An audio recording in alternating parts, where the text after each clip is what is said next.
5 whole days, 30 grueling hours of actual playing time, two teams, two innings each. And you know what? After all of that absolute exhaustive effort, the whole thing can still just end in a draw. Honestly, if you describe that setup to someone who has never watched a single ball of cricket, they would probably look at you like you were crazy, right? They think you were describing literally the most pointless sport ever invented. But in today's explainer, we are tearing down and deconstructing what is widely considered the absolute ultimate masterpiece of sport. It's a massive paradox, isn't it? There's absolutely no guaranteed winner here. You won't find a penalty shootout, no golden goal to wrap things up neatly. It's just time, endless patience, and this incredibly slow grinding process of two teams trying to completely outthink each other. And yet, go ask any hardcore cricket purist what's the greatest format of the sport. I guarantee you, almost every single one will give you the exact same answer: Test cricket. So we are going deep into the actual mechanics, the wild history, and the deep psychology of why this weird, slow 5-day marathon might actually be the most compelling format humans have ever come up with. Here's our game plan for today. We'll start with the origins, then move into the mechanics, break down the tactics, look at the endurance required, and finally examine its legacy. All right, let's jump straight into part one: origins, the accidental birth. Now, you might assume that the most traditional sport on earth was carefully mapped out by a bunch of gentlemen in a stuffy boardroom. But the reality, it is beautifully chaotic. Test cricket wasn't so much invented as it was, well, kind of backed into by accident. Back in the 1850s, the word test was literally just slapped onto big matches as a cheap marketing gimmick to sell tickets. Then skip to March 1877 in Melbourne, a touring team of English pros played a combined Australian 11, basically just to make some quick cash in the off-season. Australia ended up winning, and Charles Bannerman scored a massive 165 runs. And get this, that's a percentage of a completed team innings that still hasn't been beaten to this day. But here's the kicker: nobody at the ground that day thought they had just played the very first test. Nope. It took a cricket blogger, well, the 1890s equivalent of a blogger named Clarence Moody, to retroactively write a book and just declare, yep, these are the real tests. And honestly, the sporting world just went with it.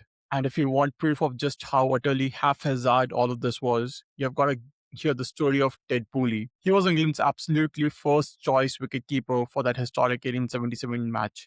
But when the teams walked out, he wasn't on the field. Why? Because he was literally sitting in a New Zealand jail cell. Yeah, he had gotten into a massive fist fight with a bookmaker over a betting scandal. I mean, he won his bet, but he completely lost his spot in sporting history. That incredibly chaotic, totally organic evolution is your very first clue as to why Test cricket actually works so well. It wasn't forced from top down, it just evolved naturally. Okay, moving on to section 2: mechanics. The format is the drama. In Test cricket, the format isn't just some passive backdrop for the drama, it is the drama. Think about the massive physical differences between formats. In shorter wide body games like T20s or ODIs, the playing surface barely changes over those few hours. The ball basically acts the same from start to finish. But Test cricket, it's a totally different beast. You are watching the exact same 22 yards of dirt literally transform over the whole 5 days. A pitch might look like a perfectly flat batting paradise on day one, but by day 5, huge footmarks open up, massive cracks appear, and a spinner who looked totally harmless earlier suddenly becomes absolutely unplayable, and the ball behaves the exact same way. A brand new red ball swings wildly, but by the time it's 50 overs old, it stops. Then at 80 overs, the fielding captain gets to take a brand new ball, which kicks off an entirely new tactical era in the game. You're basically watching 5 distinct connected matches as the conditions completely decay and evolve in real time. And all of this brilliantly highlights a point that really doesn't get enough love. Test cricket is uniquely wonderfully fair to the bowlers. Modern white ball cricket is basically stacked with artificial rules just to manufacture boundaries and entertain crowds with big success. But in a test match, there are absolutely no over limits for a bowler. A captain can literally surround a batter with 9 fielders right up in their face if they want to. It gives the bowler a genuine fighting puncher's chance to aggressively dominate the contest rather than desperately trying to contain runs. Which brings us to section 3: tactics. 1,000 tiny duels. When you stretch a game out over 5 days, the big macro picture actually breaks down into 1,000 intensely psychological micro-duels. There's this quote from Guardian that I absolutely love: cricket is an individual sport wearing a team jersey. A test match isn't just one big blurry battle.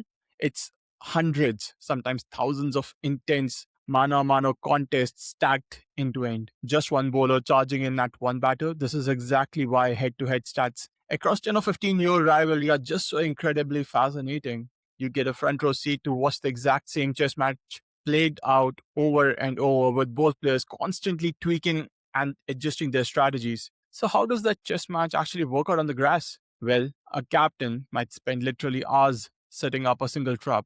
Step 1, you instruct a bowler to hit a very specific length just to lull the batter into a false sense of comfort. Step 2, you subtly, almost invisibly shift your fielders. So there's a guy perfectly positioned right in the exact spot where the batter loves to hit their drive. Step 3, the batter takes the bait, plays the shot, and you catch the ball. Boom. You simply cannot outthink an opponent on that level in a frantic 3-hour game.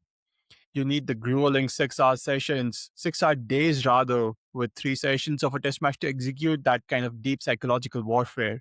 And that leads us to a massively underappreciated skill in the modern era, the defensive shot.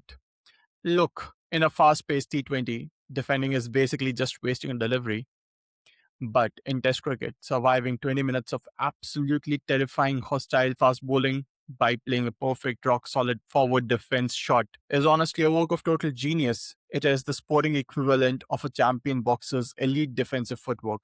It is not flashy, it's not glamorous, but surviving that intense hostility is highly rewarded. In fact, it's often the entire difference between winning and losing a whole series. Let's turn to section 4. Endurance mirrors life, not sport. This is where things move from purely physical to deeply, deeply emotional.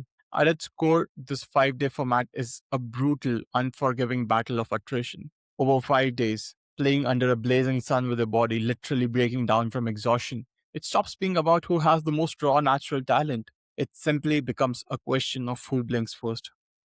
One lazy shot or one drop catch because your brain lost focus for a microsecond and the entire match completely flips. Ultimately, the team that manages to hold on to their mental and physical concentration the longest is the one that walks away with the win. And the history books are just packed with legendary stories to back this up. Think about Rahul Dravid and VVS Lakshman at Eden Gardens back in 2001. They batted through an entire scorching, utterly exhausting day against a near unbeatable Australian side to miraculously save and eventually win the test match. Or fast forward to Cheteshwar Pujara down in Australia during that incredible 2021 series. The guy was willingly absorbing brutal, painful hits to his body, ball after ball from the best pace attack in the world, just to exhaust the bowlers and save the series for his team. These aren't just fun sports highlights, these are profound human stories about sheer resilience and unbreakable character. Finally, we have arrived at section 5, legacy, the format that refuses to die. When you have a sport that demands this much of its players and honestly of its audience, you get a format that simply refuses to lay down and die. It's actually almost hilarious to look back at the historical cycle of panic surrounding Test cricket. Critics have been writing its obituary for literally decades. Way back in 1969, Wisden was sounding the alarm that county cricket was going to kill the test format.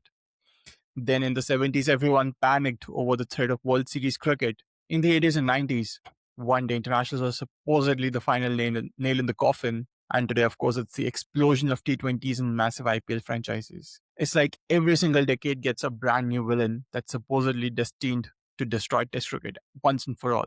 But here is the absolute crucial takeaway. Over 50 years of constant existential threats, the funeral still hasn't happened. This format has survived world wars, massive match fixing scandals, and the ever shrinking modern attention span. And somehow, as crazy as it sounds, it comes out every single decade carrying more cultural weight than it had before. It flat out refuses to be predictable, and it stubbornly refuses to be efficient, which leaves us with the final lingering thought. In a world that is completely obsessed with 10-second highlight reels and instant gratification, there's just something deeply wonderfully rebellious about a sport that demands your absolute patience for 5 long days. So, the next time someone tries to tell you that test cricket is boring, maybe just remind them that it's the only sport patient enough to let the truth actually take its time. I mean, why settle for 3 quick hours of entertainment when a sport exists that take 5 whole days to reveal a masterpiece? That's it for this explainer. I hope this really helped you grasp the incredible layered depth of this format. Catch you in the next one.